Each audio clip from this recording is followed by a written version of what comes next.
দেখতে দেখতে 1টা বছর হয়ে গেল, কিটির ভ্যাকসিন ডেট চলে আসছে। কিটিকে নিয়ে যাব ভ্যাকসিন দেওয়ার জন্য, রেডি করে নিলাম। হ্যালো ভিউয়ার্স, আসসালামু আলাইকুম। কে কেমন আছেন?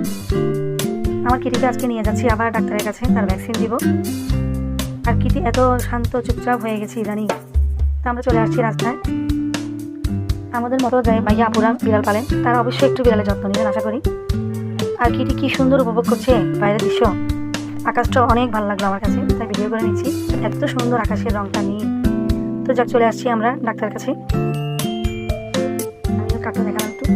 স্যার একটু ভাত খেতে গেছেন। আর এদিকে কিটি শুধু এদিক সেদিক পাইচারি করে দেখছি আর কি। আগে অনেক বিরক্তি করতো, এখন করে না। এদিকে স্যারও চলে আসছে। অনেকদিন পর স্যারের সাথে কিটির দেখা। ভিডিওটা আমার আরও আগে দিব করে দেওয়া হয় না। মাত্র 1 মাস হলো কিটিকে আমি ভ্যাকসিনটা দিতে দিচ্ছি। স্যার ভ্যাকসিন রেডি করছেন এই পাশে। আসলে বিড়ালের একবার এক একটা সময় চলে আসে। 4টা বিড়াল যেহেতু ঘুরে ঘুরে 1 বছরে 2-3 মাস পর পরে ভ্যাকসিন দিতে আসতে হয়। কী করবো, নিজের শরীর ভালো নেই অবশ্য, তারপরে নিয়ে আসা ওদেরকে। স্যার একটু চেক আপ করছেন ওকে।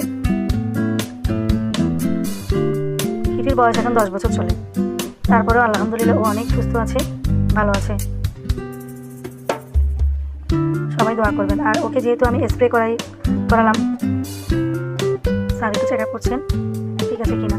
অনেকদিন পর স্যারের সাথেও কিটির দেখা।